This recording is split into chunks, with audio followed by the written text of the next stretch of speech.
How did we get here? We're smarter than this.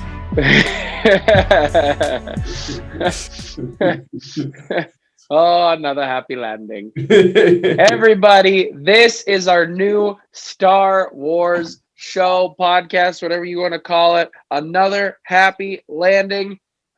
I said to Kyle on after the after show, it's like I've got to get Tanner on a permanent Star Wars podcast. I've always wanted to have a Star Wars podcast. Deep fans of the channel know that I tried, but it's hard when it's just yourself. And I decided to pull this guy in because he's just as sweaty with this stuff as me. Yes. So this is our first episode of another happy landing, a Star Wars podcast, and we're just gonna sweat it out. I mean, there's no Star Wars in the news anymore now that Mandalorian ended, but there's still a lot to talk about in the world and the galaxy that is Star Wars. So to start this episode, Tanner and I kind of decided that we're gonna just kind of go with the flow here, let the Force take us where it will, and we're gonna start kind of just by talking about our background with Star Wars, and just what it kind of means to us. And I'll start this one off. I don't think I've told you this story. I think I've said it on the channel before, but I'll say it again. The first image of Star Wars I ever saw was a VHS tape of a Phantom Menace. I didn't see a Phantom Menace in the theater because it came out in 99, right? Yeah. 99. So Nick was one. My brother, for anybody who doesn't know, go check him out at Annie Essays on YouTube. Does great anime stuff over there. But I oh, hang on. Before we continue, I have to do this. Before we continue, I have to thank our top tier patrons to the channel over on Movie Meals who support the show. Those names will be flashing on the screen. To Kimberly and Steve, you two rock. You are the best. And now back into it. So it was a VHS tape. It probably would have been in 2000 and late 2001 or 2002. When did Attack of the Clones come out? Was that 2003? Attack of the Clones, I think, came out 2 years later in 2001. Okay, yeah. So whenever the VHS tape had come out, I remember I went to a daycare. And at this daycare, they had the woman who ran it. It was in her house, and she bred golden retriever puppies. Yeah. So I remember they had just had a litter.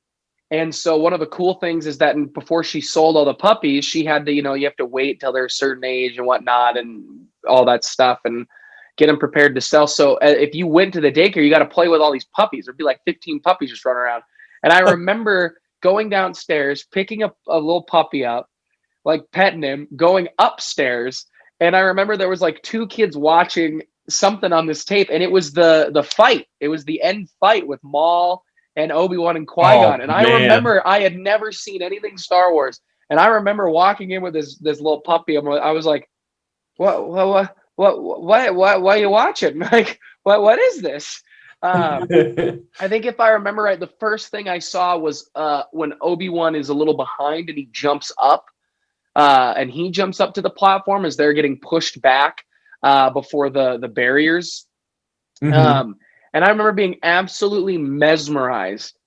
I finished that fight, and I remember the kids there. I don't even know their names, but they were like, "Oh, this is called Star Wars. Like, it's pretty cool or whatever." And my dad, when he picked me up, I was like, "Dad, what is Star Wars?" And he was like, "It's a movie." and I was like, "Well, can I watch it?" And then he popped in and showed me the original three. And I was blown away. And then I went and got a Phantom Menace again, just watched that a whole bunch. And then I went to see Attack of the Clones and then Revenge of the Sith in the theater. But it's always funny because, the prequels was my first interaction to Star Wars. It's what kind of, that's what brought me into it, was that fight. My love for Obi-Wan Kenobi is my favorite character, always will be. I just that and watching that fight, I don't know why holding the puppy is such a big deal, but holding that little puppy, Because puppies are the best things ever. yeah, and watching Obi-Wan kill Darth Maul, I remember being like, what the heck is this? There's laser swords. I was like, what? They're pushing stuff with their hands. I didn't know what was going on. Because I had never seen it. I had never heard of it. But I would have been what? It would have probably been about 2000 or 2001 when I saw that. Probably late 2000s, I guess, if it came out in 99. So I would have been 6 years old, 7 years old, maybe. Nice. And from then on out, it was just nothing but just pure love for it. In fact, I remember when Revenge of the Sith came out, because I was a kid. Revenge of the Sith came out in, I think, 2005.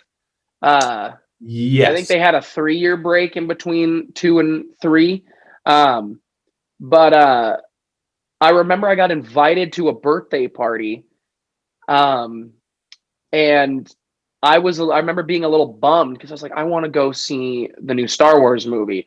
And I remember my mom being like, well, that's what you're doing for the birthday party. And my friend's mom waited in line the whole day while we were at school and like told all these people, look, this is for my son's birthday. I'm going to be taking up 6 seats, but that was back when you waited in line to buy a ticket. Right. Like I remember her telling my mom, like, I'm going to wait in line. And she was telling all these people, like, look, like the people behind her, like, look, I'm going to buy a bunch of tickets and I'm sorry. And we got, when we got there, because it was right after school when that showing was. Yeah. We were very front row. I saw it with a bunch of my friends, blown away. And I remember being like, the end where Obi-Wan cuts the limbs off Anakin. I remember going to my dad, and my dad wanted to see it the next day with our family. And he asked me, can Nick see this? Can my younger brother see this? And I said, I don't know. I don't think so. There is a very scary part where, now I'm like 13. I was like, there's a part that's like kind of disturbing. And I remember Nick wanted to see it so bad that Nick was like, no, I'll be fine. And when that part came up, like knowing my brother, he was stubborn through the whole movie, waiting for this end part that Al said was scary. And then the second the movie ended, Nick was like, that was fine. That wasn't a big deal at all. Like, that movie's awesome. And we had the same issue. We were in the very front row with my dad too, because he had gotten tickets, but we were like the last ones there. So we were like, I was watching it like this. Right. But I was just blown away with what I saw as a kid. Right. But so let's just go off of that. Tanner, what was your first experience with Star Wars? Do you remember? My first experience with Star Wars is it's one of those interesting things of like it was shown at such a young age that it makes it feel like Star Wars has always been with you. It's always existed and will never not exist, kind of a thing. But that being said, I do. It was a very, very young. I think I was about 5 years old when my brothers and my dad sat me down with those exact VHS tapes that you have right behind you, the golden ones right there. Yes, the golden trilogy, the special editions. They set me down with the VHS special edition ones. Yeah. I wore that box into oblivion. No, it's the only way to do it. But so I only have the youngest memories of living in this small little cabin in Montana of a place of about 3,000 people. I was probably about 5 years old, and I only have glancing memories like of the place. I remember what it looked like. I remember what it smelled like. I remember the woods behind the place. But there's a very explicit memory when they slapped that in, and I saw an X-Wing for the first time, and I was blown away with the first Death Star run. Then follow that up. The next memory that just like permeates my mind was when the Battle of Hoth actually happens. And those big stop motion walkers all like start marching out onto the snow. I was like, oh man, I'm so ready for this. And then And then the fight scene between Darth Vader and Luke, I was just on pins and needles when they were on Cloud City. Oh my gosh. And then of course, the cool space battles and whatnot. Even when I was a little kid, though, I gotta admit I wasn't crazy about the Ewoks. Really? Yeah, I was just I like, loved them. that's weird. But man, like like I thought the Emperor was one of the scariest people when I actually came across him in the throne room. Oh man. So anywho, it was like initially what drew me into Star Wars. I mean, it was the visuals. I think that's when you're young enough, that's what happens is you see all of these amazing things of laser swords and lightsabers and spaceships and blasters. You're like, wow, this is so cool. It just captures the imagination of from such a young age. And as I got older, well, actually, that was probably around 97, 98 when I watched those. And then, of course, the parents were like, oh, he loves the Star Wars stuff. Let's go show him Phantom Menace. And I loved Phantom Menace when it came out, even though like there were so many people around me that were like, that was terrible. And I'm like, I don't know, Jar Jar Binks is kind of funny. And then you get a little bit older and you're like, oh no, that was not, Jar Jar Binks was not great. But it's when you're that young and you go through and you watch Phantom Menace in the theaters, you watch and Attack of the Clones, like I was enamored during the Geonosis fight scene during Attack of the Clones when all the Jedi pop out, and I'm like, oh man. Yeah, as a kid, that scene is awesome. Oh, it's so great. All those lightsabers just start popping up at a wide shot. Oh man. It's awesome. And then the one that really stuck with me because I just like you're talking about is because I went and watched this one in the theater a ton was Revenge of the Sith. I was obsessed with that movie, but I also think that was all right. that was during those older, a little bit older and more formative. Well, I mean, it's pretty formative when you're young. You just remember it a lot more because you're way more present of mind at that point in time. And as I got older, it started to really kind of revolve around this like Star Wars has always fallen with the universal myth and the universals, like the hero's journey. And as I started to like really kind of delve into that as I got older, like that is at the core, I think, of what Star Wars really is. Telling a story of family and telling a story of hope. Because I mean, that is exactly what George wanted to. It's like, number one, this needs to be a story for families and about families. And that's honestly, at the end of the day, that's what draws you in. It's such a basic need that all of us have and a basic connection that all of us have that just brings us together to see these incredible stories. And also not to mention spaceships are cool. Yeah. So cool.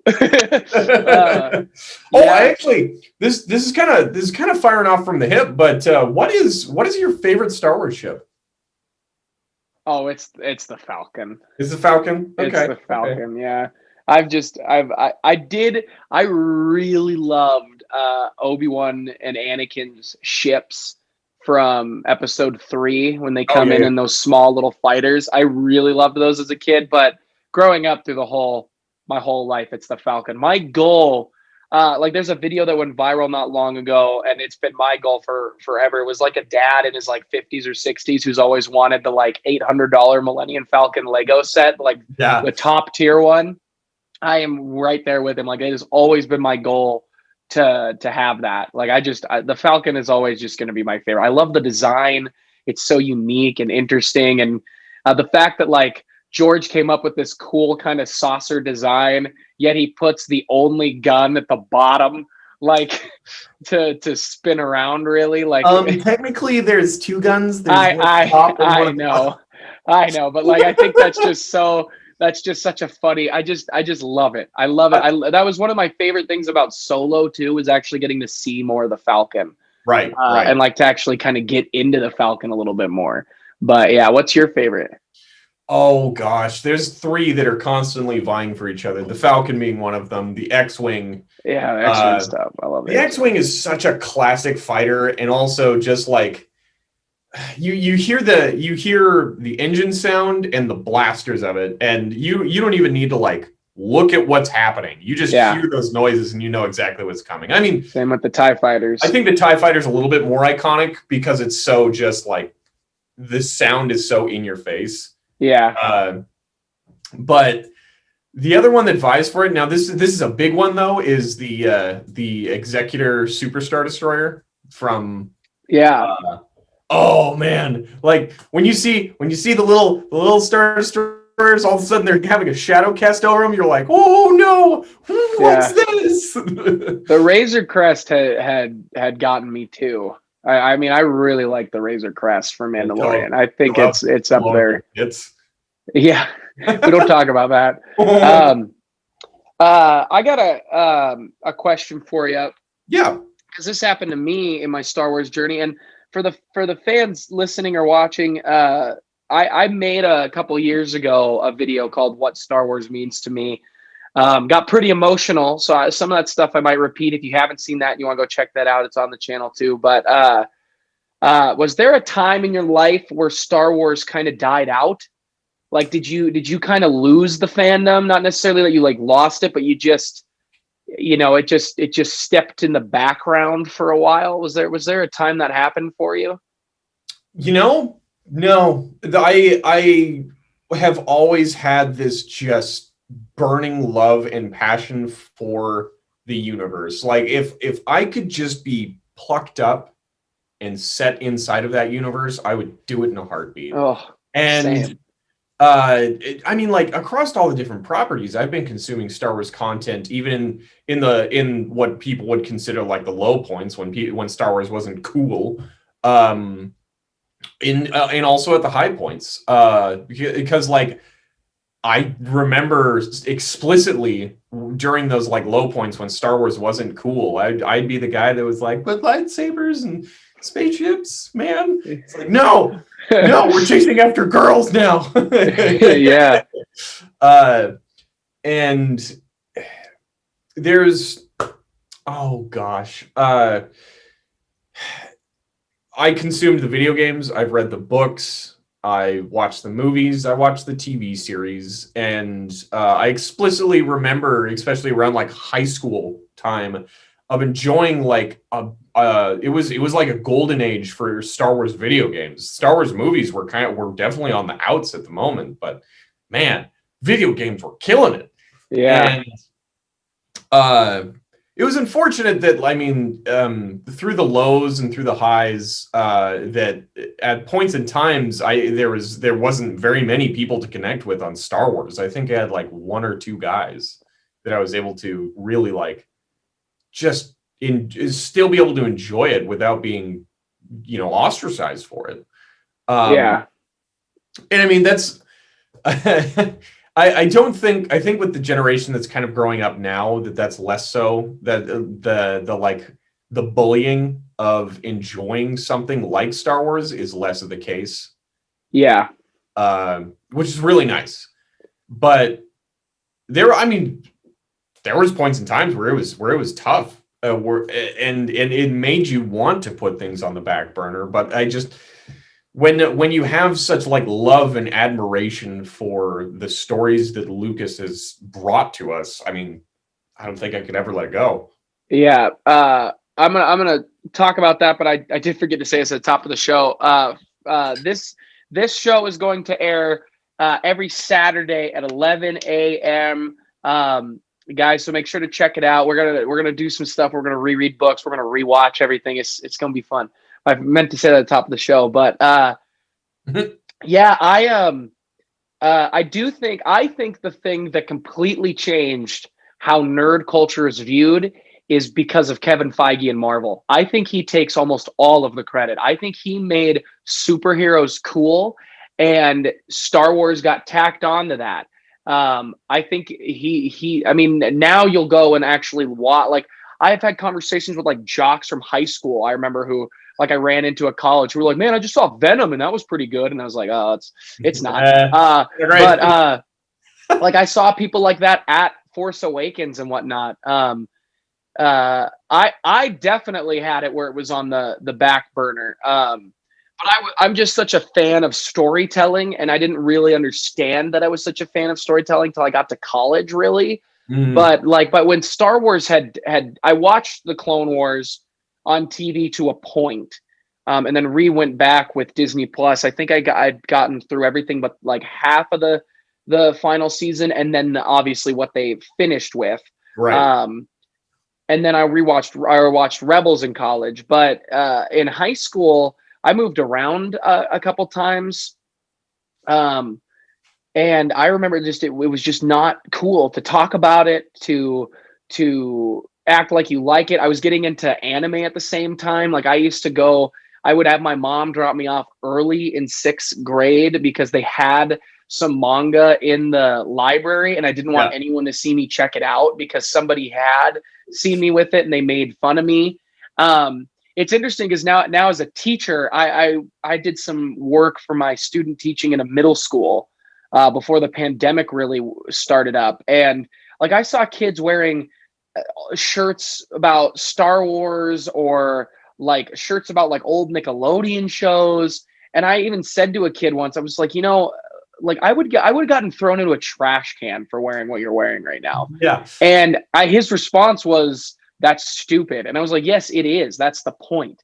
Like, this is how far society has come with kind of nerd culture, because Yeah. it's become a lot more acceptable. Like, when and as much as The Force Awakens gets a little bit of flack for being a little bit of a carbon copy of A New Hope and stuff, like, it always has the benefit of being a good movie that brought Star Wars back. And that, like, the feeling I had watching that movie is maybe the best feeling I've ever had in a movie. It's either that or Infinity War and Endgame, because like, that movie in the theater, the energy in the room from everybody around was just so incredible. But yeah, it definitely died out for me for a while, where like I tuned in, I maybe read a book here and there. Like, there was a couple old canon Obi-Wan books that I really liked. But like, I read the Thrawn novels and things like that in my youth a little bit, but it really came back for me in college and because of The Force Awakens. And I remember when that first trailer dropped for The Force Awakens, like, it was like the Force had awakened in me. Like, it couldn't have been a better title, because it had just unlocked. And I was seeing a girl at the time who was just not a nice person. And Putting it lightly. I talked about this in the What Star Wars Means to Me video, but like, she was very big on thinking not only is like nerd culture stupid, but movies were stupid.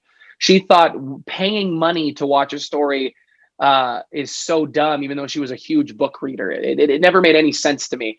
But I remember The Force Awakens, I specifically said to her, look, I'm going to be in line all day. Yes, I'll be like not doing anything, but I'm probably not going to be on my phone. I just want to enjoy being with my friends, because there was a bunch of us who skipped class to go be in line all day, and we had tickets. They had online tickets by then. We had tickets, but we just wanted to get a good seat. We wanted to kind of experience what people had experienced for so long that we didn't really get to with waiting in line. So we waited in line, and we saw the same people. The first like 15 people were all the same for Force Awakens, Last Jedi, Rogue One, and no, not Rise of Skywalker. For those 3 movies back to back to back, right? Because didn't they come out in that order? Wasn't it Force Awakens, Rogue One, then Last Jedi? Correct. Then Solo, then Rise of Skywalker? Exactly.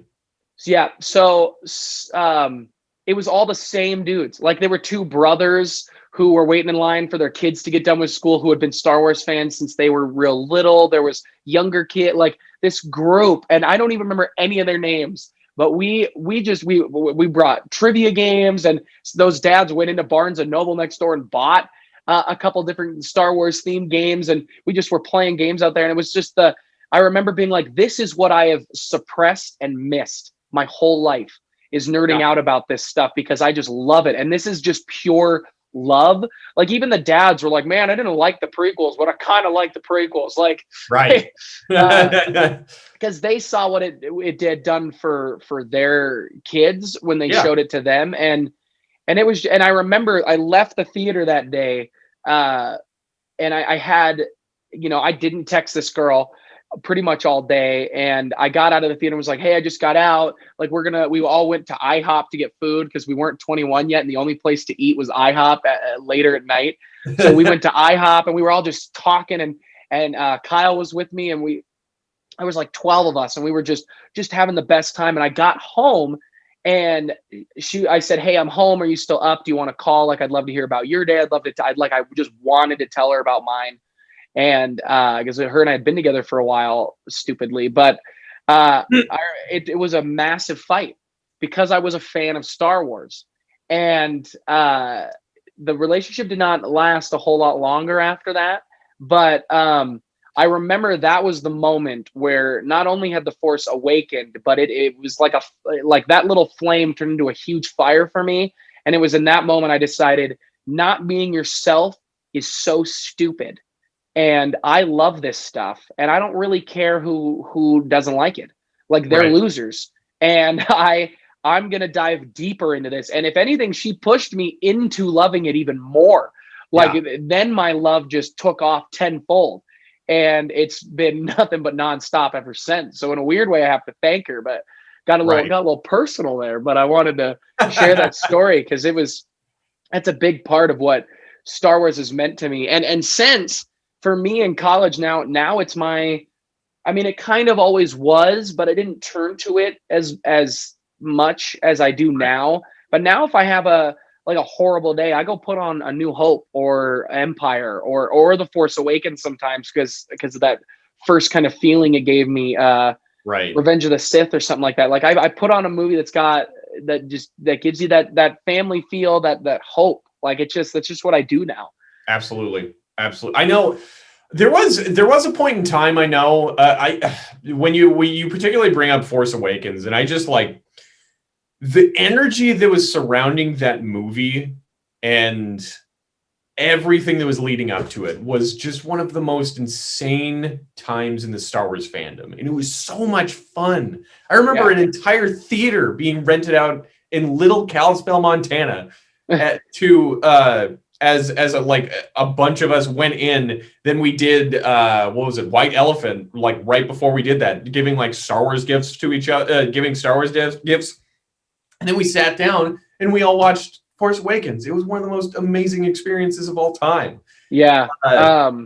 Did you guys in your theater shout when the Falcon was shown, C-3PO, R2, every time somebody came up, the theater erupted. Yes. And I was leading the charge, which made my stubborn friend Dan, who sat next to me, very upset because I was just screaming. I was like, yeah, I was freaking out.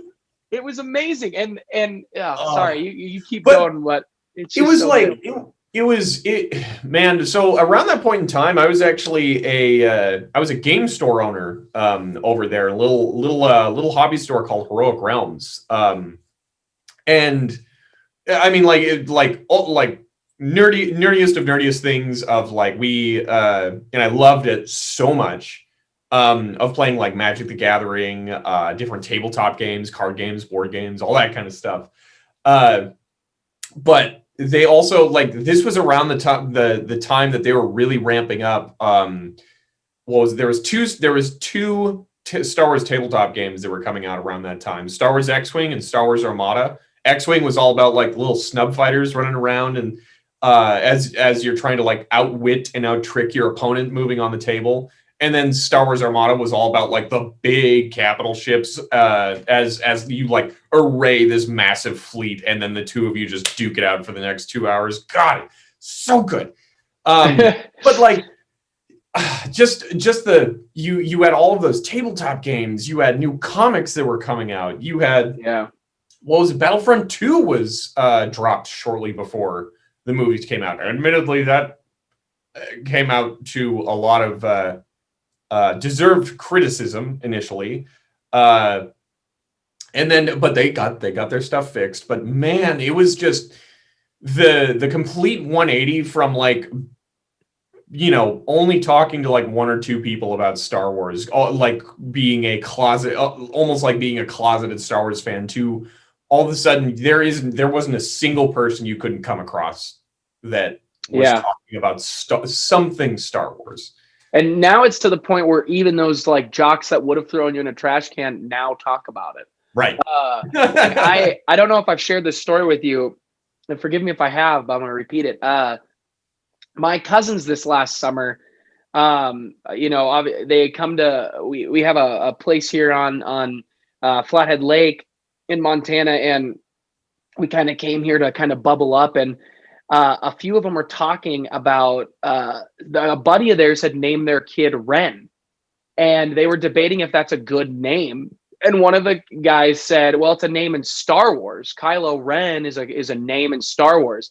And I remember sitting there going, like in my head, I was like, actually, Kylo Ren is a title. His name is Ben Solo. Like I had to like hold off from doing that. And I just watched them bicker. And I was like, these guys are the most like jock frat guy people you can imagine. And they're debating, like they're talking about Star Wars right now. Like it's just hit. Right. And I said this on the after show, but Disney's done some things incorrect. We've known this. It's obvious. We agree on some of them. We disagree on some of them. But I think the best thing they did is move Star Wars from May and make it part of Christmas, because I think the Christmas is, to me, and the way I grew up, like I always tell people Christmas is my favorite holiday. And it's really not because of religion. It's just because that time of year, it just feels more hopeful. It feels more jolly. It's the end of a year, start of a new year.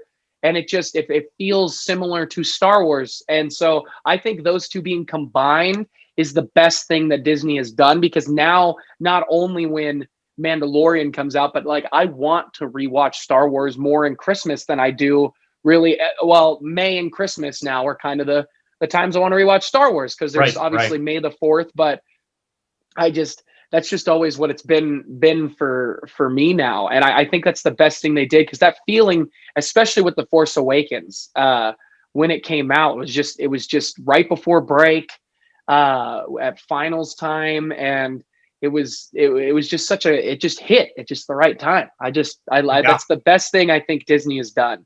Man, I was even mega hyped for Rogue One when it came out. I was on such a Star Wars high for like the next 2 years. The high didn't die for me until probably Solo is what started my downward trajectory. But I obviously really love The Last Jedi. But great moment. There's some moments in The Last Jedi that I love, that I genuinely love. Well, let me bring this up. I know, like, there are going to be some movies that I'm going to say are that are just bad, but I need to throw a caveat with that, because that's way too much of a blanket statement on my view of the movies. For instance, Phantom Menace, objectively, bad movie. Attack of the Clones, objectively, bad movie. Do I still love them? Yes. Yeah.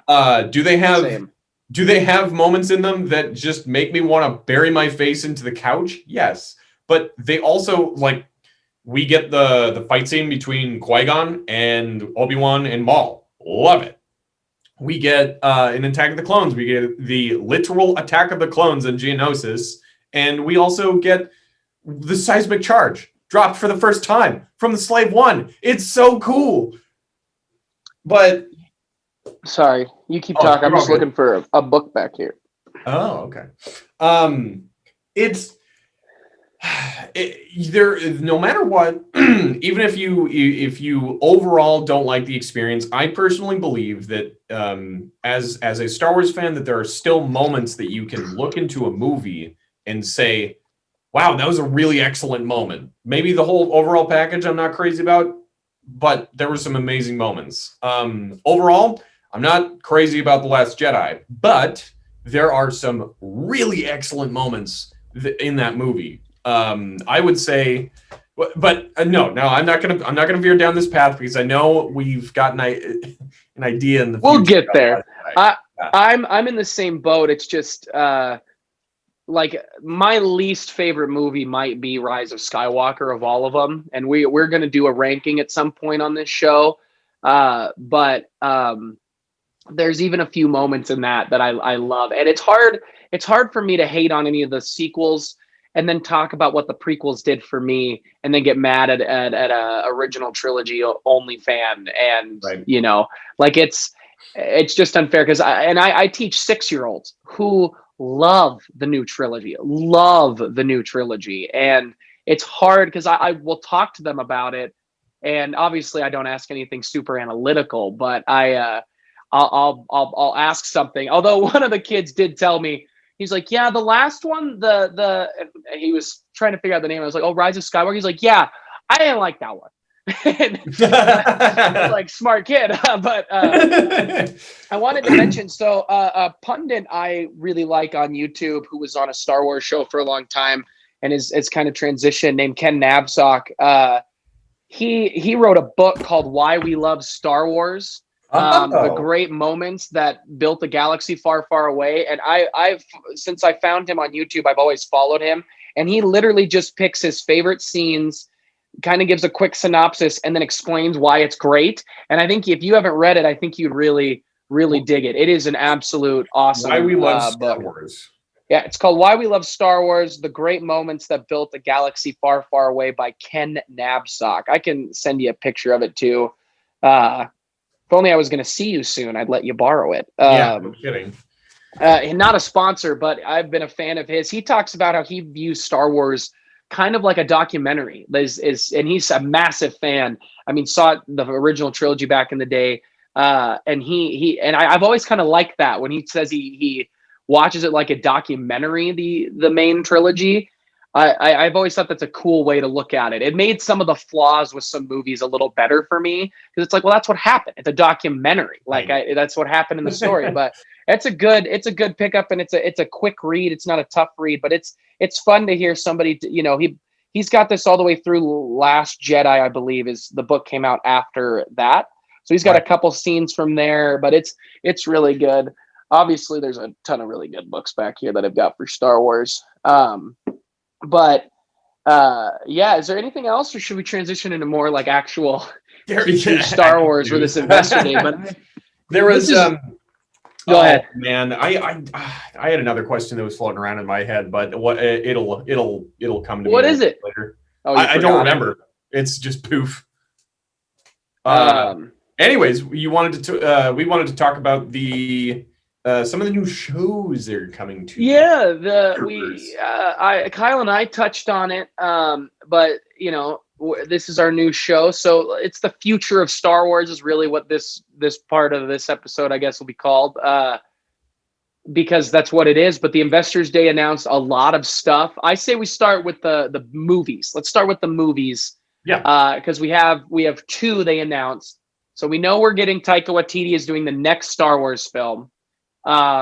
Which we don't have much information on at the moment. We only no got a idea. title shot.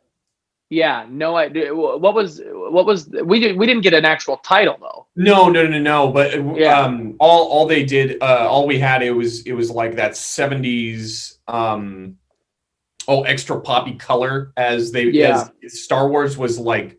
It almost looks like it was chiseled out of stone, like something out of Flintstones. It was interesting, and I'm really excited to see what Taika Waititi does because as a director, he has been just knocking them out of the park.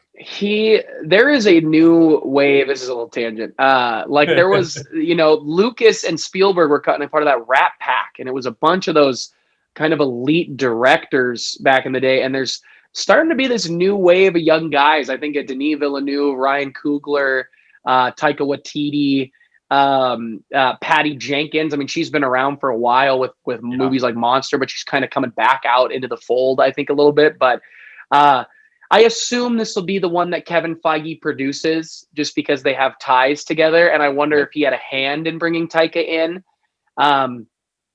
and obviously Johnny Favs and Dave Filoni have to have a say in there. I don't think Kathy's asking anything without asking them. Super quick, I had to bring up because it just popped into my mind, but I was talking to someone else about this one, about how happy that makes me that you are a teacher that is like propagating Star Wars, or not propagating it, but really kind of like letting it flourish, or really kind of making it cool for the kids, or being able to really kind of like foster the next generation of Star Wars fans around you. That's a really cool feeling.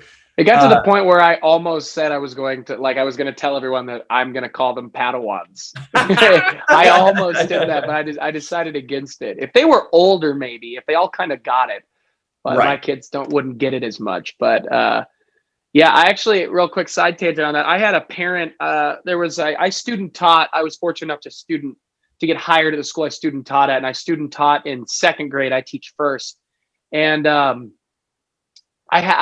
there's a student who was in that second grade class who's now in third grade, who is a little bit mentally challenged, just the sweetest girl on the planet, but comes from a kind of a tougher home life. But I met her mom as a first grade teacher, because the girl walked by my room and just was like, "Wait, that says Mr. Weaver," and like ran in and came in, and her mom came in, and I had heard her parents are a little bit nerdy, and her mom had said to me, because I have a big R2-D2 on my desk, had said, "Oh, thank God you're a nerd. We need more nerds in the world." And I remember thinking in my head, because she's not the best parent, no offense, being a little hard, but I remember thinking like, no, we don't need more nerds. We need more people inspired by the kindness that these nerd things are showing. It was my kind of thought, because that's what I'm trying to push, is that hope, is like, hey, it's okay to be yourself. That's what Luke learns. It's what Rey has to learn, whether I like it or not. And obviously Anakin learns it. It's learning to conquer your biggest fears and be true to yourself. And that's just what I'm pushing. But little side tangent on me after Tanner buttered me up. But there was something else that I was thinking about with that. I spaced it. Anyways, back to movies. Yeah. Taika Waititi, he'll do a good job. I'd trust him. I hope if it's not like a Thrawn or a Bane or a Revan, I hope he pulls something crazy out, or does something really unique and different. Right. Which I think he will. But if he pulls something from Legends, I don't know where you stand, but for me, I really liked that they redid the canon. And I had read a lot of the big novels. I had read the Thrawn novels. I had read, I mean, obviously there's a couple of Obi-Wan stories I love, but I was glad they restarted it, because it was always tough for me as a young fan. It was like, I don't know where to begin. And anytime you ask any actual fan, you got a million responses of the best novels. And I like that they restarted kind of that canon, because it was easier to catch up. Yeah. And they've written I think some of the best Star Wars books ever. Lost Stars being one, the new Thrawn trilogy I've really come to love. Ahsoka was very good. Master and Apprentice I liked, but anyway. The only thing that I was sad that they axed, and I mean, I know we've talked about this one, is the Thrawn trilogy, the old Thrawn trilogy. Don't get me wrong, dude. There are some other Star Wars books in the old EU that I was very happy they wiped away. Oh yeah, there's some bad ones. There's some real bad ones in there. There's some very bad ones. There's just some of them that just go absolutely wacko bonkos, just over the top. Like, why are we making this as a story decision? This doesn't make any sense. But oh my gosh, I was always really hopeful that we would have gotten another the Thrawn trilogy from EU in the new trilogy. Obviously that didn't happen, and also, not to mention, I mean, you don't want to rehash like old ground or stories So, but it was really cool to at least have Thrawn be brought back into the fold, and going to continue to be in the fold with exactly. with the new Ahsoka. Should we just use that as a transition? Just talk about that real quick. Yeah. So they're going to do an Ahsoka show. That one will be headed by Dave Filoni. I think is going to be the main guy, but it sounds like Johnny Favs will be pretty heavily involved. Yeah. And we had talked about it on the after show quite a bit. I'd be for an Ahsoka show. I am for it after seeing her. I'm more for it. And I trust John and Dave. I mean, it turned from Dan and Dave to John and Dave. I trust him. Did you see Mark Hamill? Or I guess you're not on Twitter, but Mark Hamill had tweeted a picture. Obviously, guys, if you're watching this show and you're this far into this first episode, we're gonna spoil anything. So if you haven't seen certain Star Wars stuff, you're an idiot and need to. Now you're not an idiot, but you're an idiot for watching this, thinking we won't spoil. But he had tweeted an image of him, young Luke at the Mando app, and just said thank you, and started a huge following of just thanking John and Dave. But anyway, a little kind of cool thing. But the Ahsoka show I think will be cool. Her going after Thrawn will be cool. I hope they bring in a couple more of the Rebel characters that it sounded like we were supposed to get that we ended up not getting. But I'm for it. I'm a little bummed we honestly didn't get more of her in Mandalorian, but it makes sense. I know. I know. Initially, I was like, I could give or take it, but the more I've ruminated on the idea of an Ahsoka show, I'm all about it. That we get her really during the Clone Wars, and that's it, which is amazing, and I love it. But man, I feel like that's almost a disservice to how good of a character that is, and how much more we could see of her. So I was ecstatic to see them introduce her into the Mandalorian, and after thinking about it, like, I'm so on board with this. And she's really become more than anyone a gray Jedi. Like, she really has become that. And I've gotten, shout out to a good buddy of mine, Ryan, who I used to work with, just a massive nerd. And we used to just get in endless fights because he has such a thing for gray Jedi. Or not fights, but debates. But Ahsoka, really, of anybody in the canon, is that gray Jedi. And that's a big reason, because a lot of fans are like, why did she not help Luke? Why is she not taking Grogu? And it's because she's not part of the Order. She is not trying to rebuild a temple. She lets her anger run a little bit. You see it when she says, where is Grand Admiral Thrawn? Like, she's got a little bit of a vendetta against her. And yet she's able to keep calm by saying, also, I've seen the best of us fail. And she really is that perfect gray Jedi. And so it makes sense that she's not part of the main group. But I really liked how she was used in Mando, even if I want to be selfish and wanted more of her. But I'm excited for the show. Do we think that she is a gray Jedi, or do we think that she is the truest form of a Jedi? Well, I think you can argue that that's what a gray Jedi is the truest form of a Jedi. Because they talk about that in Rebels quite a bit. They kind of test what it means to be good and evil. I think more than any of the shows. Obviously, the original trilogy hits it hard, but because honestly, holding a critical eye to the previous, like the Jedi Council of the prequel trilogy, they made a ton of mistakes. Yeah, and there's a lot of problems with them. Whereas I know, obviously some of the biggest ones of like, you can't love, you must like constantly stay separated from those that you hold close to you. Attachment. You can't afford attachment, which, I mean, there is some, they bring up some excellent points of like attachments and loss, but I mean that, especially with something like Vader, it's way more of like, that's what happens when you gain that attachment, but you hold on to it, you suffer after a point. Yeah. One of the greatest things in Star Wars, I think, that because I've gotten in this debate, and I don't know where you stand.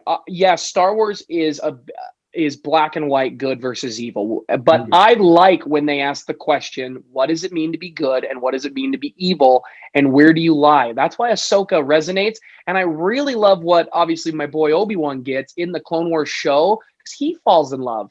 And he says, I will turn all this in for you.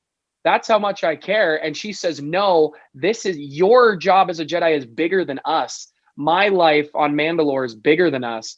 And it's that I love, because that to me resonates more than anything else, because I don't necessarily want to always watch. I want to watch heroes fail. It's a reason I like a show like Naruto back in the day, or My Hero Academia now. Because that's what I love about Star Wars more than anything. That's the cool thing about Infinity War, is because they lose, and they question themselves, and they have to go back, and that's what I love, because when I'm at my lowest, that's why I go watch Star Wars, because I watch them question what it means to be good and evil. That's why Empire is so good. Our heroes lose in Empire. It's amazing. That's why I like The Last Jedi, because they lose. Yeah. Sorry. Right. If you you gotta be able to. It's really awesome to be able to see and I mean, this honestly might be a little bit of a criticism of The Mandalorian. But they don't. Which overall, I love both season 1 and season 2. Yeah. But we see Mando go through some turmoil, but it's not much. And there's something really nice about Star Wars, about being able to either suffer, like our heroes actually they suffer a lot and have to go through a lot of change and grow as characters, or instead of just, I'm really good with this, woo, I'm the best that I ever. I'll say too about the Mandalorian finale, because I've kind of thought about this as it's kind of sat on me. But yes, there is a lack of peril in the show, where Mando does kind of get out of everything. But weirdly, I think that is part of why him saying goodbye to Grogu hits so heavily, because kind of what I saw in his face as I rewatched it too, a week or so, or a few days ago, probably almost a week ago now, but is that I think Mando realizes that he's been lucky to have gotten this far and to be with him, and now to let him go is hurting him more than anything. I think ever could. But that finale is just so good. There's a lot of people who don't like it and criticize it, but I am here for it. I love it. And look, I've said it before. If you make me feel the way I felt holding that puppy, watching those laser swords for the first time, then you've done something right. That is Star Wars done right. And there's only a couple of parts in movies, or maybe movies as a whole, that haven't made me feel that for the majority of it. And so that's a tangent anyway, but should we get back to the Investors Day? Yeah.